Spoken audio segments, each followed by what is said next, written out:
자유배울법으로 카드를 해석해 보도록 하겠습니다. 내담자는 30대 후반의 남성분이시고요. 임대업을 시작하려고 하는데 부동산 임대예요.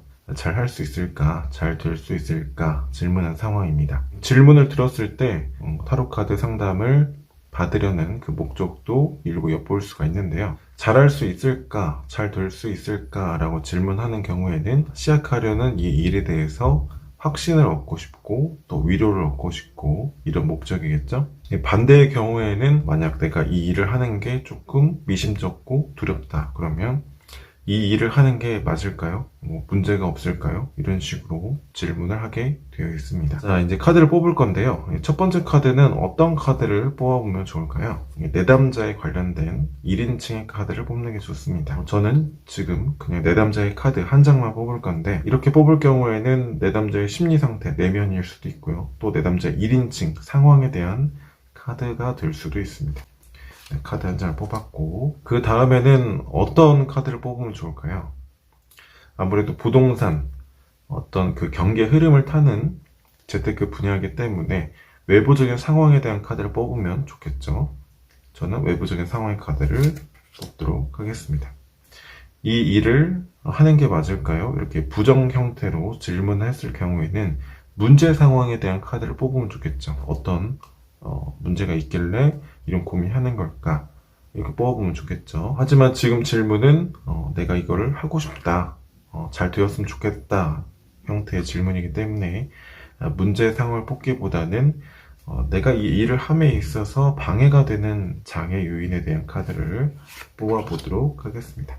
자, 이렇게 세 장의 카드가 완성이 됐는데 여기서 그냥 끝낼 수도 있고요. 최종적인 결론에 대한 카드를 뽑아보도록 하겠습니다.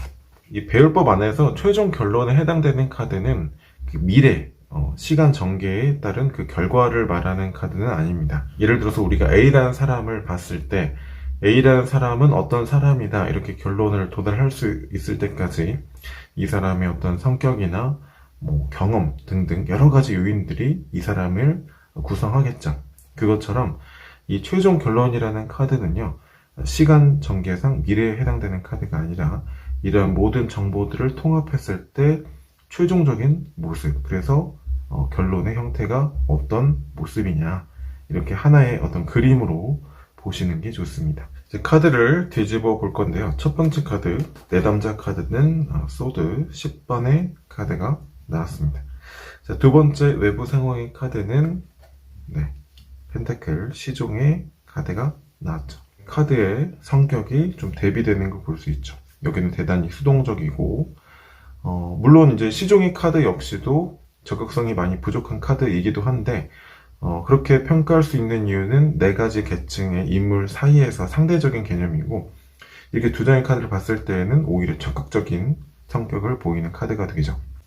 물론 아주 많이 적극적인 형태는 아니고 앞서 보여지는 소드 10번의 카드 대비했을 때 적극적인 성질을 가지고 있다 이렇게 볼 수 있겠죠. 세 번째 장애 요인, 방해 요인에 해당되는 카드는 3번 여황제 카드가 나왔습니다. 그리고 최종적인 결론의 카드는 완전 8번의 카드가 나왔네요. 첫 번째 카드 내담자 보니까 대단히 절망적인 상황, 내가 주도적으로 뭔가 하기에는 좀 많은 여건들이나 그런 것들이 따라오지 않는 모습이에요. 겉으로는 내가 뭔가 좀 시도해 보려고 하고 의욕을 가지고 있다 이렇게 볼 수 있습니다. 이 두 번째 카드가 외부 상황이긴 하지만 또 한편으로는 이 내담자의 어떤 겉마음에 해당되는 카드이기도 하거든요. 그리고 이 두 번째 카드를 외부적인 상황, 내담자 분리해서 아예 객관적인 상황으로 리딩할 때에도 현재 상황이 내담자가 그 하려고 하는 부동산 임대업 그 분야에서 큰 이익이나 성과를 기대할 만한 상황은 아니지만 물론 그게 내담자의 어떤 모습이 원인이 되기도 해요. 하지만 어떤 결과적으로 봤을 때 그런 상황은 아니지만 그래도 일말의 성과나 속의 어떤 이익은 거둬볼 수 있는 그런 기대를 해볼 수 있는 상황이다 이렇게 볼 수 있는 거죠. 그렇게 두 번째 카드를 리딩할 수 있는 이유는 역시 첫 번째 카드에 저 멀리 해가 뜨고 있는 어떤 객관적인 상황이 뒷받침해주고 있기 때문입니다. 이 세 번째 카드는 방해 요인으로 3번 여황제 카드가 나왔는데요. 내담자가 그 문제의 본질이나 어떤 사업적인 성공보다는 금전적인 이익과 결과적인 거에만 너무나 초점을 맞추고 있다 이런 점도 볼 수 있고요. 또 외부적인 환경으로 시선을 돌려서 세 번째 카드를 해석하면 내담자가 현재 환경적으로는 간절하지 않은 상태일 수도 있어요. 이게 무슨 얘기냐면 어쨌든 이 사업하기 이전에 어디선가 계속 금전적인 이익이나 소득이 계속 벌어지고 있는 상황일 거다. 상황적으로는 안정된 상태이기 때문에 오히려 더 적극적인 시도가 나오지 않는 상태일 수 있다, 이렇게 볼 수 있는 거죠.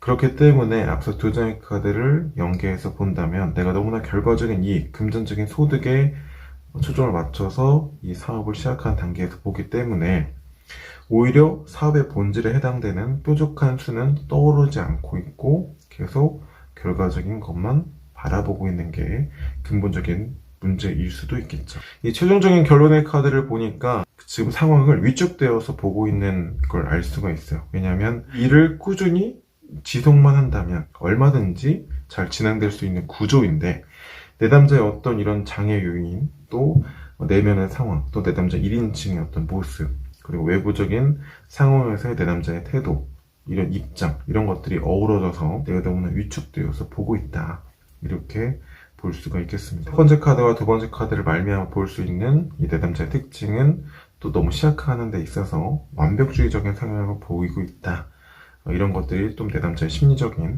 방어 기제로 계속 일어나고 있는 것도 볼 수 있습니다. 이런 질문들이 많아요. 이렇게 내가 자유롭게 마음대로 카드를 뽑아도 이게 카드 해석이 되느냐, 이 카드가 어떻게 내가 활용할 것이다, 이런 마음을 먹고 카드를 뽑으면 그게 진짜 배열법이 되느냐, 이런 질문들이 있는데, 어쨌든 큰 틀 안에서의 타로 원리 조금 더 쉽게 설명드리면, 어떤 문제 상황이 있을 때 이 문제 상황을 다각도로 볼 수 있게끔 배열법의 카드를 구성만 하신다면 충분히 우리가 흔히 알고 있는 클래식한 고정 배열법 외에도 자유 배열법을 통해서 얼마든지 잘 활용할 수 있습니다.